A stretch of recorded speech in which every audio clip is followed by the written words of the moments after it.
Тема дня. Возвращаемся в студию самого крымского в мире радио «Крым Реалии». У микрофона все еще Сергей Громенко. Если вы только что присоединились к нашему эфиру, то узнаете, что сегодня в Санкт-Петербурге похоронили умершего накануне, а именно в ночь на 9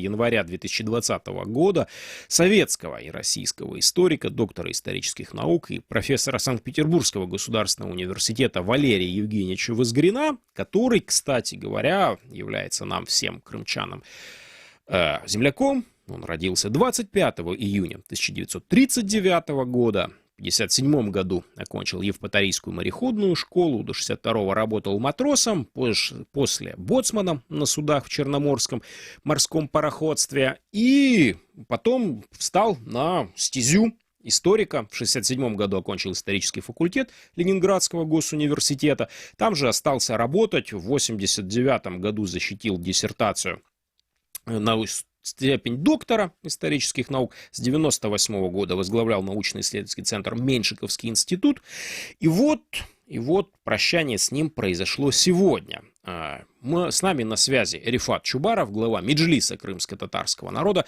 Рифат, здравствуйте. Добрый день. К сожалению, тема, которую мы обсуждаем, и те вопросы, которые я буду вам адресовать, совершенно не располагают к хорошему настроению, но тем не менее, вот Валерий Евгеньевич Возгрин, он довольно необыкновенен вот, с точки зрения карьеры любого позднесоветского и раннего российского историка. Переехав в Санкт-Петербург и занявшись вплотную там историей скандинавских стран, он не оставил историю Крыма, историю крымских татар. В 1987 году появилась его работа об истории крымско-татарского народа в сам издате. С 1992 ее печатают в обычном режиме, и в последнее десятилетие появилась его 4-томная история крымских татар.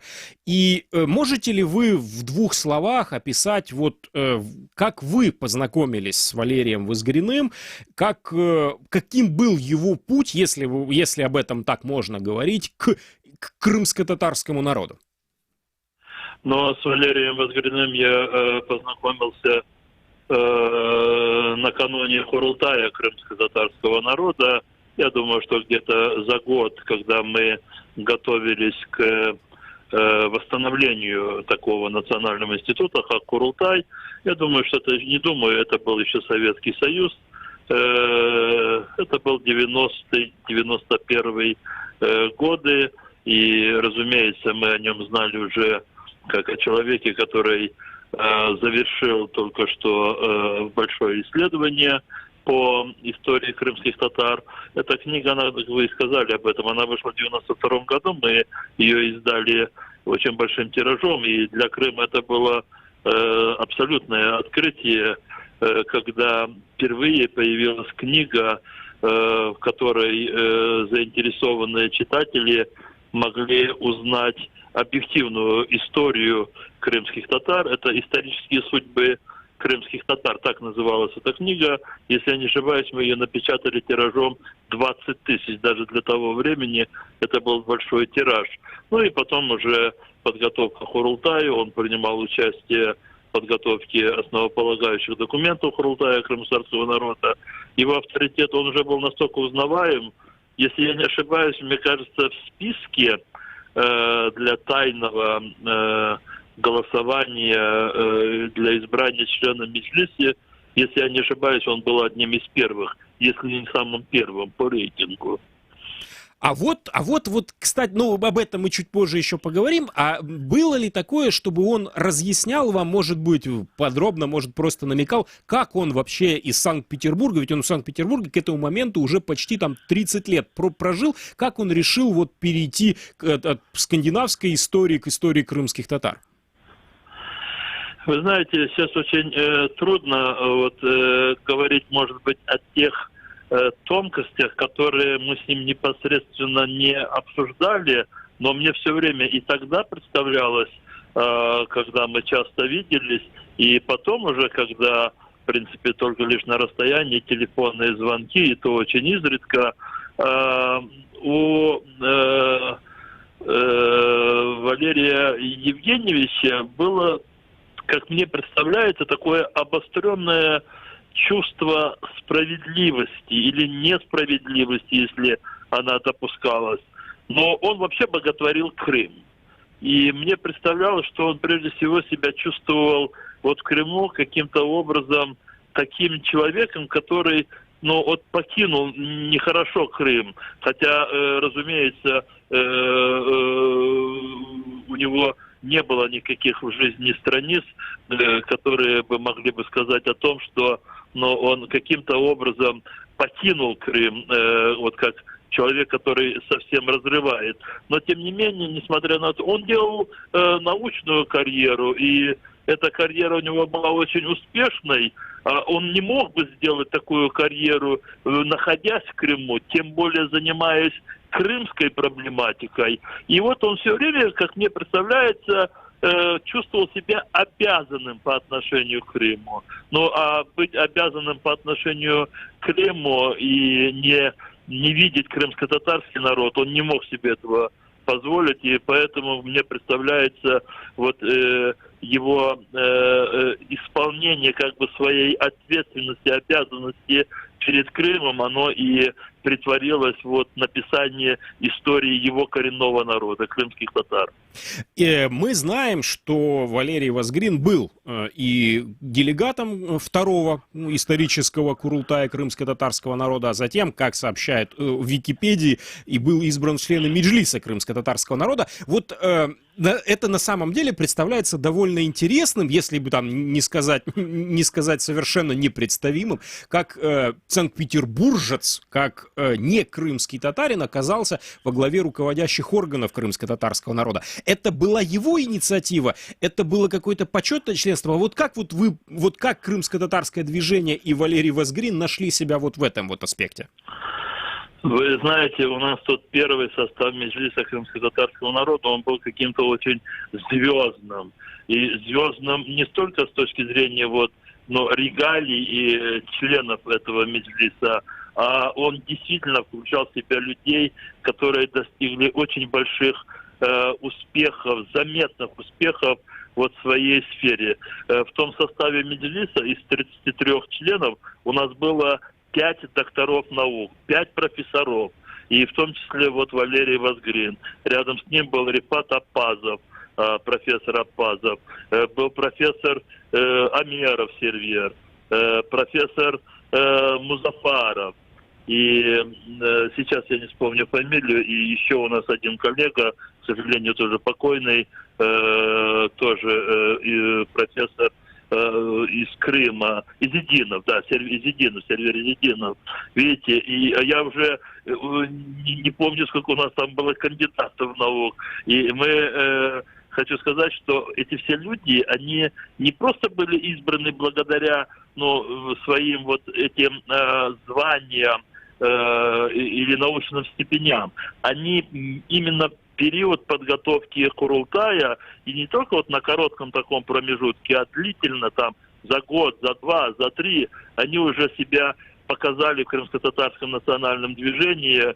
И, Музафаров, один из известнейших ученых-диссидентов, да, Рефик Музафаров, доктор Музафаров, Сервер Амеров, председатель подготовительного оргкомитета по Курултаю, Рифат Апазов вместе со мной был членом Государственной комиссии СССР по проблемам крымско-татарского народа.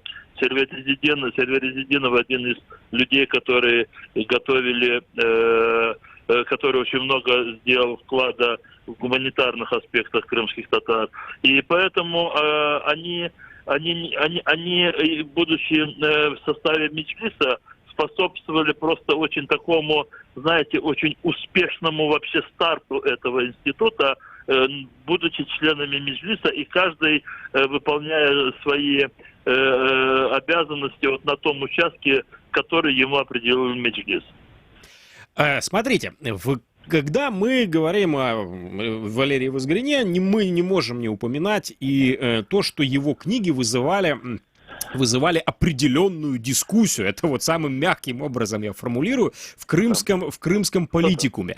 И это касается его первой книги, а уж после того, как в 2013-м появился его четырехтомник по истории крымских татар, то там были и протесты, и выходили на митинги, и грозились, значит, там за русофобию засудить его. Вот знаете ли вы, как он сам воспринимал вот такое вот отношение? Не было ли в его мыслях или действиях разочарования в том, что так вот в Крыму относятся? Или, может быть, он, наоборот, только уверился в правоте собственного дела? Вы знаете, Валерий Возгрен, вот внешне он был очень спокойный, устойчивый, хотя мы все знаем, что он был очень восприимчив вот, к любым таким проявлениям несправедливости. Но когда речь шла о его научных работах и нападках людей, которые были не просто далеки от науки, но люди, которые испытывали просто неприятие всего крымско-татарского народа. Но я скажу, что одним из его таких, гонителей, это может быть высоко сказано для этого негодяя, но одним из тех, который пытался ему портить все время жизнь, это был такой Олег Радивилов.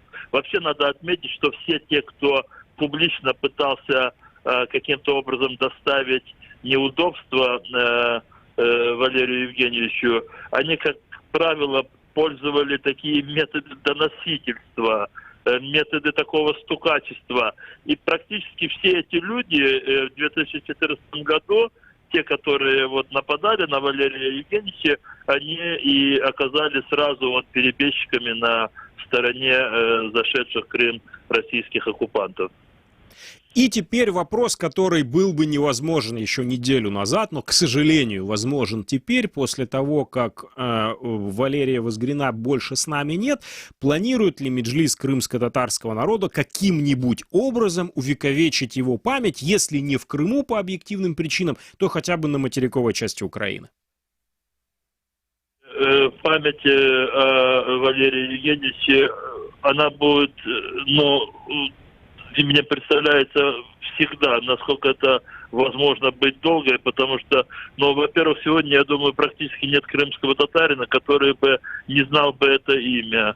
Практически в каждой второй семье есть его книги вот в том или ином издании. Как правило, это исторические судьбы крымс-татар. Но многие и стали приобретать четырехтомник, написанный Валерием Евгеньевичем. И когда мы говорим о памяти, об уважении, мы постараемся сделать так, чтобы его наследие творческое, оно максимально было известно и крымско-татарскому народу, и вообще всем людям, которые живут в Крыму. Я сейчас не хотел бы детализировать, но, возможно, мы будем думать о каких-то формах вот электронной библиотеки его работ. Я буду советоваться в первую очередь со своими молодыми коллегами. Они более динамичные, более энергичные, и, возможно, они найдут такую форму, чтобы, здесь еще надо поговорить и с близкими Валерия Евгеньевича, чтобы получить от них такое право. Но, разумеется, его имя обязательно будет все время на слуху в Крыму, в том числе и через присвоение этого имени каким-то объектам. Скорее всего, это будут школы, возможно, другие какие-то географические места Крыма. Но это, конечно, уже будет после того, как Крым будет деоккупирован.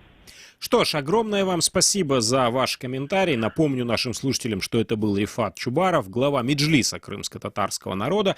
Мы говорили о личности Валерия Возгрена, покойного ныне симферопольского и санкт-петербургского историка. Дело в том, что записанной истории с древнейших времен до 20 века у крымских татар попросту не было, говорил Валерий Возгрен в 2014 году. Но дело заключается в том, что в его четырехтомнике изложена не только история народа, история всех народов, которая прослеживалась в Крыму. По словам автора, только коренной народ может возродить старую культуру полуострова, запечатленную в его детских воспоминаниях. С нами на связи Надир Бекиров, крымский юрист и философ. Надир, здравствуйте. Добрый вечер. Итак, Валерия Возгрина с нами больше нет. Мы можем попробовать, по крайней мере, начать подводить итоги и обозревать то наследие, которое он нам оставил. Мы знаем, что его первая книга «Исторические судьбы крымских татар», вышедшая в 1992 году, была неоднозначно воспринята в самом Крыму, то есть среди крымских татар она пользовалась колоссальной популярностью, среди, назовем это русскоязычным большинством, она не встретила понимания, а вот когда вышел его четырехтомник «История крымских татар», то там были даже и протесты со стороны пророссийских организаций, и эту книгу называли глумливой русофобской. Конгресс русских общин Крыма и Союз православных граждан Крыма пикетировали здание Меджлиса. Сергей Шувайников из Конгресса русских общин Крыма говорил, что даже там собирается судиться с автором из-за того, что, цитирую, на каждой странице можно найти утверждение, что Россия и русские в Крыму являются оккупантами. Ну, в общем, все в этом духе. Вот, по вашему мнению, крымское общество в целом, вот если можем говорить о крымском обществе в целом, может ли, готово ли к диалогу о наследии историка Валерия Возгрина? Или тут так и будет продолжаться вот такое вот неявное, а может быть даже слишком явное разделение, сложившееся в 2013 году между теми, кто, грубо говоря, там говорит, может говорить или понимает крымско-татарский язык, и между теми, кто говорит в основном по-русски? Я вас слышу. Ну, что я скажу? В ближайшее время я такой перспективы какого-то общего взгляда и подхода к его творческому наследию не вижу.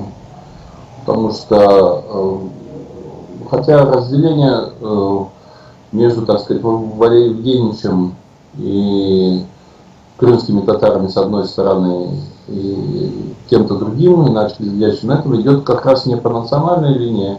Сам Валерий Евгеньевич, что ни на есть, самый настоящий русский. Причем, когда мы с ним общались, он мне рассказывал, что его семья живет в Крыму, предки его очень давно, это из первых поселенцев русских, крепостных крестьян, которых в Центральной России еще в эпоху Екатерины привезли сюда. Вот. Но как раз видно, что тут разделение идет грань идет не по национальности, а грань идет по интеллекту, по морали, по жизненным ценностям и ориентирам.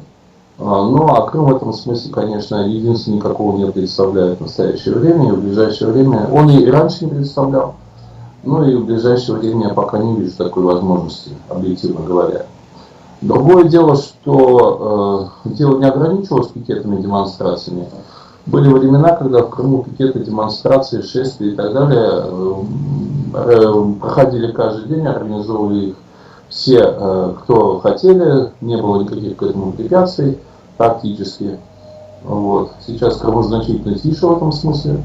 Но реакция была на его первую книгу не только со стороны там тех, кто с ним по существу не согласен, но и тогда Верховные Рады Автономной Республики Крым или Верховные Рады Верховного Совета Республики Крым, это зависит от того года, когда это происходило, названия менялись, когда Верховный Совет Республики Крым принял специальное постановление о том, что он очень плохой, книга плохая и всякое такое, и даже предложили Академии наук российской изгнать его там с рабочего места как негодного и так далее. Ну, я в то время был депутатом и выступая, обращаясь с коллегами, я сказал, что они незаметно для себя взяли на себя функцию Екатеринбургского совета, который тоже, не будучи судебной инстанцией, вынес решение по делу семьи Романовых и приговорил их к расстрелу. Ну, по крайней мере, официальная версия такая. И что споры в научной области, в исторической должны вестись и специалистами, и общественностью, но без полицейских мер, без дубинок и без запрета на профессию. Ну, в Крыму это тогда не сработало, это постановление они приняли. К счастью, к чести Российской Академии Наук его с работы не изгнали, он до последнего там работал. Сегодня состоялась гражданская панихида, там было очень много людей, причем разных людей, и крымские татары там были, и студенты его, и коллеги, и так далее, все это в Петербурге.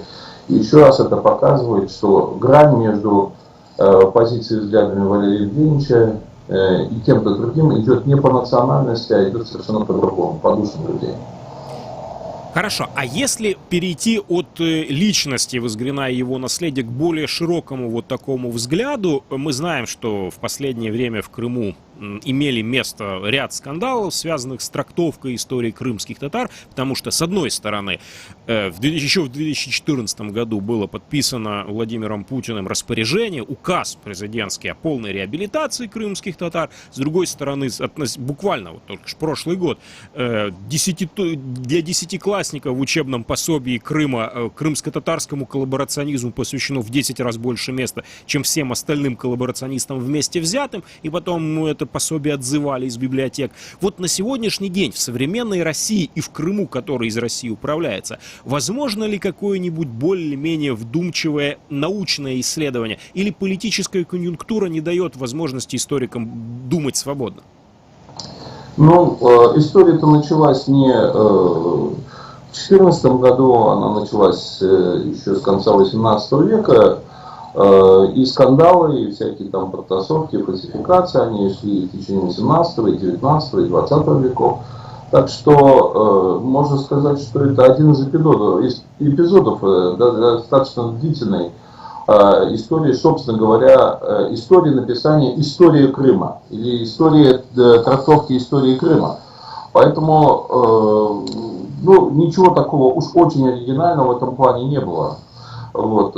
Я помню, когда вышла его первая книга, конечно, я дату и место сейчас точно не назову, но это где-то было самое начало 90-х, скорее всего, даже 90-й год. Тут, так называемая научная общественность, которая себя так называла, собралась там в каком-то зале, и один за другим выступая говорили, что, значит, это все никуда не годится и всякое такое, и кто-то там сказал: вот если бы Возгрин был здесь, я бы, значит, ему сказал. Возгрин поднялся с первого ряда, где он сидел, а его тогда в лицо никто здесь не знал, сказал: я здесь, я вас слушаю. Вот такой этот был человек, но, собственно, они, поджав хвосты, и разошлись. Он был удивительным человеком, я первый, вообще, человека лучше него знающего русский язык я никогда не видел. Он умел не просто не используя каких-то грубых или бранных слов, а наоборот, с великолепным изяществом и учтивостью так растоптать своего противника, если у того не было аргументов, а вот были просто нападки, эмоции и так далее, что любо-дорого, я у него многому учился. Что касается объективной истории Крыма, слушайте, если уж совсем быть честным, то у самого Возгрина есть некоторые положения в его исследовании, безусловно, фундаментальном, которые, видимо, в последующем будут оспариваться, требовать уточнений, может быть, даже опровержений, но его вклад в развитие истории Крыма и крымских татар, не только крымских татар, всего Крыма, он, наверное, сопоставим со вкладом Исмаила Гаспринского. И даже если кто-то в последующем возьмется там уточнять или опровергать, или дополнять какие-то исторические обзоры того, что было в Крыму, а там очень много еще что есть сделать, то он уже пойдет по хорошо вспаханному полю, а не по той пустыне, которая была до работы Возгрина, там с отдельными зелеными оазисами маленькими, которые друг от друга не видно, там из осколочных источников. Опять-таки, я не могу рассчитывать, что будет в ближайшее время здешними силами написана объективная история Крыма, точно так же, как, в принципе, трудно рассчитывать, что будет написана объективная история России, любого ее региона или любого ее народа. Что ж, огромное вам спасибо за ваш комментарий. Это был Надир Бекиров, крымский юрист и философ. А с нами на связи Александр Севастьянов, крымский историк, теперь киевский. Да, Александр, здравствуйте. Да, добрый вечер. Итак, мы уже поговорили с теми, кто знал ныне покойного Валерия Возгрина, о том, как он пришел к крымско-татарскому фокусу и крымской истории в целом. И теперь я бы хотел поговорить с вами о его концепции, о том, насколько она близка к исторической реальности, если эта историческая реальность вообще существует, и о том, возможно ли вот такое вот, чтобы вот такое вот прочтение истории Крыма по Возгрину, оно в Крыму укоренилось и вышло на какое-то такое вот общее понимание этого процесса. Надо признать безусловное значение концепции, которую выдвинул Валерий Возгрин относительно истории Крыма, в том смысле, что у нас нету до сих пор какой-то четкой научной однозначной концепции истории Крыма. И то, что сумел сделать Валерий Возгрина, ну, безусловно, имеет определенную научную ценность и определенный научный вес. И, безусловно, очень важно, особенно если учесть, что это делалось в позднесоветскую эпоху, на рубеже 80-90-х годов, когда мы наблюдали, в общем-то, пустоту вместо научной концепции истории Крыма. Другое дело, что все совпало с политическими событиями, с политической некоторой определенной подоплекой. И, наверное, исторической концепции это только повредило, да, потому что, в общем-то, вокруг трудов Возгрина, которые могли бы стать предметом очень такой, знаете, серьезной историографической дискуссии, возникла дискуссия политическая. И в этой дискуссии как бы все научные или большинство научных аргументов, они, ну, как бы так мирно, в общем-то, были похоронены. И все перешло, в общем-то, в русло политики, когда концепция ученого, которую можно критиковать, с ней можно не соглашаться, в ней можно находить сильные и слабые стороны, стала вот жертвой этого политического спора. И очевидно, конечно же, что, к сожалению, она использовалась, скажем так, в этой политической борьбе, ну, и как противниками, так и сторонниками определенных политических сил. И, конечно, это не приблизило нас, к сожалению, к созданию единой какой-то фундаментальной научной концепции истории Крыма.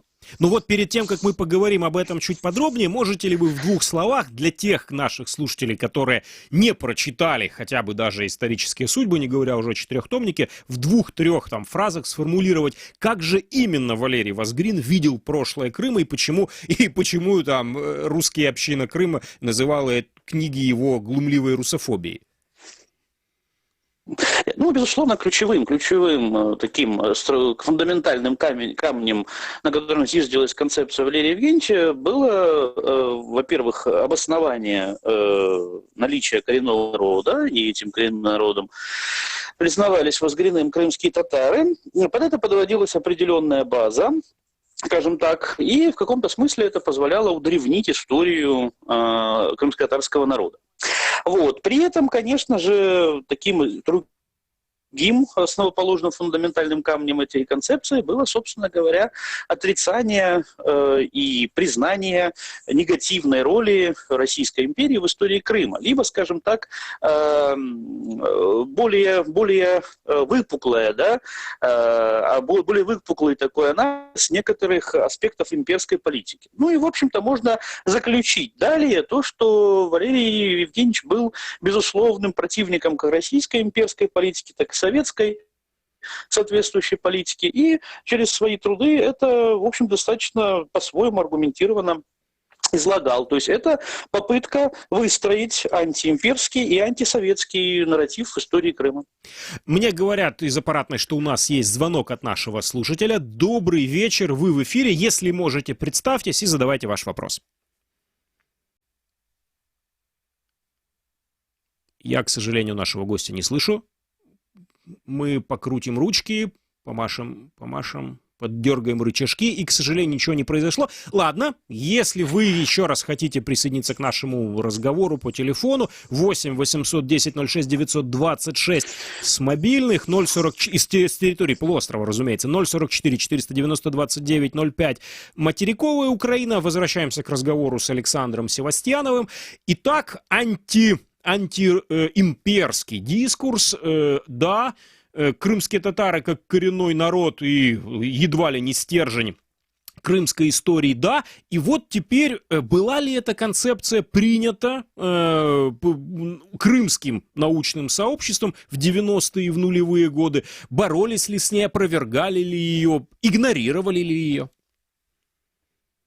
Ну, по факту, конечно, она не стала какой-то общепотребимой, но она достаточно широко вошла вообще в контекст того времени, 90-х годов, потому что книга «Исторические судьбы крымских татар» появилась в 1992 году, в 1992 году достаточно крупным тиражом, 50 тысяч экземпляров. Да? То есть это, в общем-то, все библиотеки Крыма в прямом смысле этого слова эту книгу получили.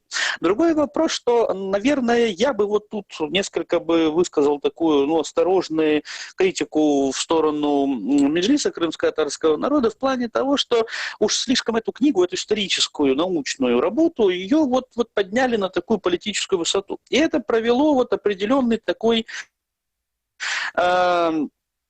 серьезную черту, да, между оценкой этого труда с чисто научных позиций или с политических.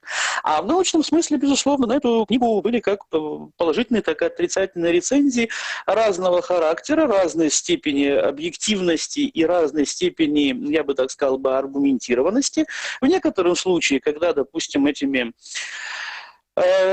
когда рецензентами выступали археологи, да, они указывали на то, что не хватает, может быть, каких-то необходимых и нужных тезисов в работе Валерия Евгеньевича касательно древней средневековой истории. Однако эта книга, она скажем так, и последующие труды Возгрина, они, безусловно, стали таким проблемным, я бы сказал бы, очень серьезным испытанием для крымской общественности исторической. Почему? Потому что, в общем-то, в большинстве своем это были люди, воспитанные в советское время, советской исторической наукой. Другое дело, что, снова-таки повторюсь, все-таки больше политики, а не научной дискуссии наблюдалось в этом контексте. А вот к вопросу о научной дискуссии. Вот мы знаем, что не то чтобы там с единой, бог с ней, с единой, с какой-то такой крупной синтетической историей Крыма, которая бы устроила всех и сложилась, не сложилось. Вот удивительно, в украинское время там появлялись с конца 90-х по 2013 год несколько, положим, штук 5 работ, написанных в основном крымскими историками, а потом, после российской аннексии Крыма, вышло как минимум 2 работы, когда не только крымские, но и российские историки принимали участие в написании таких синтетических обзоров, и я не помню ни в одном из этих обзоров Возгрина. То есть даже российская историческая общественность не решилась или решила не привлекать его. Это случайность или такое принципиальное отторжение? Почему? Потому что, допустим, даже коллеги Валерия Евгеньевича по Санкт-Петербургскому университету буквально несколько дней назад мне лично говорили, мы с ними общались, да, и они очень уважали Валерия Евгеньевича за его труды по скандинавистике, по дипломатической истории Северной войны, да, в общем-то, он имел в этом смысле большой авторитет. А как специалист по Крыму из-за этой антиимперской, антисоветской позиции он, конечно, занял такую, в общем-то, обособленную позицию в российском историческом сообществе и, безусловно, не был привлечен, потому что он не вписывался в официальный исторический дискурс не только России, но и Украины. До 2014 года так точно, потому что, в общем-то, и в украинском академическом сообществе, скажем так, какой-то оценки или какого-то, скажем так, серьезного анализа работ Возгрина не было. Да? И в основном, в общем-то, потому и отсутствует либо его авторство, либо упоминание о нем в этих самых обзорных работах. То есть, в общем-то, это концепция, которая имеет право на существование, и которая была им высказана, она осталась авторской концепцией. К сожалению, она в нарратив не вошла до сих пор. И последний вопрос. Издание четырехтомника. Издание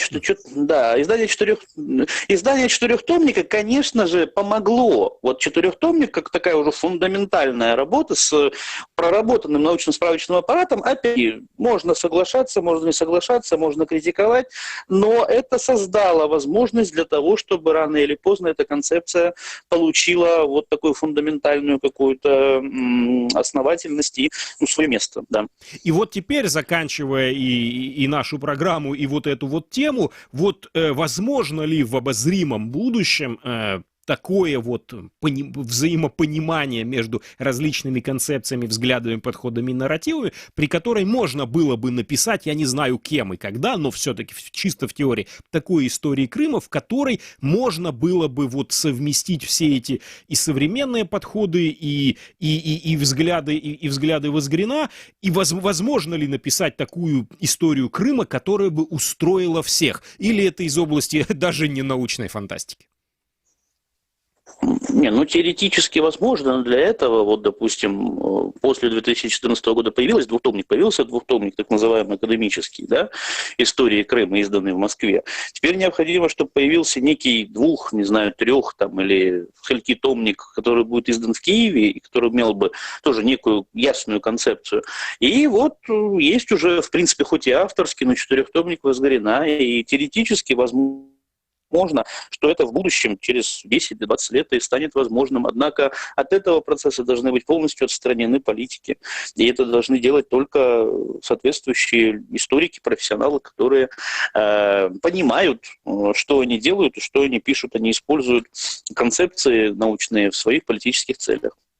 Что ж, на этой оптимистической, несмотря ни на что, ноте мы завершим. Благодарю Александра Севастьянова, крымского и киевского историка, за его комментарий. Напомню нашим слушателям, что темой нашей сегодняшней программы было...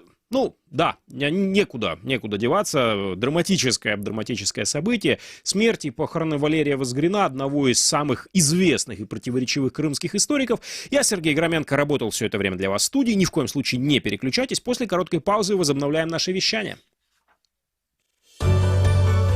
21 сентября 2015 года вы впервые услышали «Радио Крым Реалии», а мы впервые вышли в эфир. Каждый день мы готовим новости, ток-шоу и авторские программы. И все потому, что крымчане имеют право знать.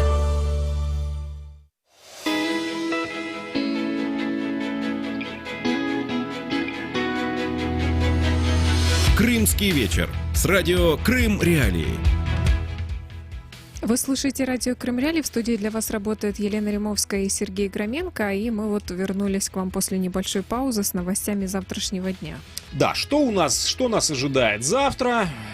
В Ялте помолятся за успешный курортный сезон. На набережной Ялты 19 января на Крещении священники планируют провести молебен на благополучие курортного сезона. Об этом сообщили в российской администрации города. Также в этот день в Ялте запланирован крестный ход и омовение в Черном море. Тут стоит отметить, что в прошлом году в Ялте уже молились за удачный курортный сезон. И что, кстати говоря, вот удался ли курортный сезон в Ялте в прошлом году? Ну, по версии российских властей, в Крыму курортный сезон удался не только в Ялте, но и вообще на всем полуострове. Вот можно отметить статистику, которую подконтрольное России Министерство курортов и туризма Крыма приводит за новогодние праздники. Уже посчитали, что почти 210 тысяч туристов приехали в Крым на Новый год. Якобы вот по информации подконтрольного России Министерства курортов и туризма Крыма 63% большинство прибыло на автомобилях по мосту через Керченский пролив, 7% на поезде уже, вроде как по версии российских властей Крыма, 26% на самолете и 5% якобы через админграницу Крыма с Херсонской областью. При этом в ведомстве отметили, что больше всего туристов отдохнули именно на южном берегу Крыма, это 73%, на западном побережье Крыма 12%, на восточном 9%, а вот в Симферополе и в Бахчисарае всего 6%. И стоит отметить, что посчитали уже средний чек отдыха в Крыму в период новогодних праздников с перелетами и проживанием.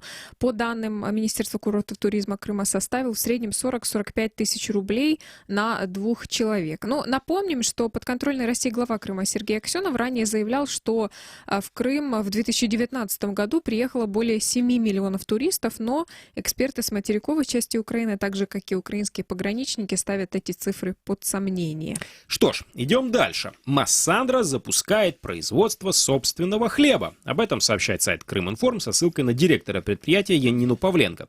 По ее словам, такое решение обусловлено двумя аспектами. Во-первых, на предприятии работает столовая для работников, и они потребляют большое количество хлеба. Кроме того, на дегустациях посетителям подают сухарики. Это лучшее, что можно предложить к вину, отмечает директор Массандра. Как рассказала Янина Павленко, предприятие закупило новое оборудование оборудование и начало выпуск своего хлеба. Как отметила директор Массандры, при мощности производства около 1000 буханок в день хлеба раскупают буквально за час. Это была цитата Янины Павленко. Идея выпекать собственный хлеб принадлежит шеф-повару Массандры Вячеславу Куликову. Перед началом производства он прошел обучение в Санкт-Петербурге у французского специалиста, и в дальнейшем предприятие намерено увеличить производство хлеба к курортному сезону, чтобы использовать в том числе и на дегустациях. Напомним, что в 2016 году суд на материковой части Украины разрешил задержать нынешнего директора Массандры Янину Павленко. Ей инкриминирует растрату одной бутылки уникального коллекционного вина «Херес де ла Фронтера» урожая 1775 года стоимостью около $100 000, которая входила в коллекционный фонд Энотеки. Этим вином, напомню, предприятие после аннексии угостило экс-премьера Италии Сильвио Берлускони. Идем дальше. Наталья Поклонская рекламирует российский православно-патриотический бренд. Депутат Госдумы от аннексированного Крыма, бывший российский прокурор Наталья Поклонская опубликовала на своей странице в Инстаграме фото футболки с изображением последнего российского императора Николая II и призвала поддержать православно-патриотический бренд «Крест и меч». Поклонская напомнила также о своем обещании, что про Николая II от нее больше никто не услышит, но далее цитата: «Но никто не говорил, что не увидите», цитирует Поклонскую сайт Крыминформ. Ранее Наталья Поклонская, напомним, рассказывала этому изданию, что рассматривает возможность регистрации персонального бренда «Няш-мяш». И двигаемся дальше. Крым обеспечен водой практически в полном объеме. Об этом заявил подконтрольной России глава крымского правительства Юрий Гацанюк в интервью РИА Новости. По его словам, в вопросе водоснабжения руководству Украины не удастся, цитирую, «поставить республику на колени». Конец цитаты. Сегодня мы обходимся внутренними водными ресурсами. Крымчане, туристы и гости республики практически в полном объеме обеспечены питьевой водой, в том числе для хозяйственно-бытовых нужд. Конец цитаты. Да, конец цитаты Юрия Гацанюка. Напомним, что в представительстве президента Украины в Автономной Республике Крым ранее уже неоднократно заявляли, что подача воды по Северо-Крымскому каналу может быть возобновлена только после деоккупации полуострова. И о вопросах водоснабжения Крыма у нас был повод поговорить сегодня в дневном эфире радио Крым Реалии, поэтому ищите нашу программу на YouTube-канале Крым Реалии. И дальше в Крыму часть автомобильного моста рухнула на железнодорожные пути. Об этом сообщает пресс-служба управления Российского министерства по чрезвычайным ситуациям по Севастополю. По данным ведомства, спасатели ликвидировали последствия обрушения дорожных ограждений с моста на железную дорогу. Ограждение упало на пути железнодорожной станции Инкерман-1 накануне. Стоит отметить, что этот отрезок дороги является частью маршрута нового поезда Севастополь-Санкт-Петербург. В российском МЧС уверяют, что работники крымских железных дорог оперативно провели восстановление железнодорожного полотна, и российский поезд прошел этот участок железной дороги без задержек. Напомню, что Россия запустила железнодорожное сообщение по мосту через Керченский пролив 23 декабря прошлого года. Украина считает незаконным и само строительство моста, и запуск по нему автомобильного железнодорожного сообщения. И успеваем вам рассказать еще о том, что Ялта планирует в этом году устроить бал дворников. Как сообщили в подконтрольной России администрации города, таким образом местные власти планируют привлечь внимание к профессии дворника. Российский глава администрации Ялта Иван Имгрунт отметил, что мероприятие может состояться в декабре этого года. Думаю, что задача поставлена реальная, цитирует Имгрунта агентство ТАСС. Глава российской администрации Ялты отметил, что проводит личные встречи со всеми кандидатами на должность дворника. По словам Имгрунта, в этом году ялтинские власти планируют принять постановление по приобретению для этих работников служебного жилья, а также утвержден нагрудный знак «Ялтинский дворник». Вот такие новости, такими новостями мы заканчиваем наше вечернее шоу на радио Крым Реалии. Сергей Громенко и Елена Римовская работали для вас в прямом эфире. Да, ни в коем случае не переключайтесь, мы снова вернемся в эфир.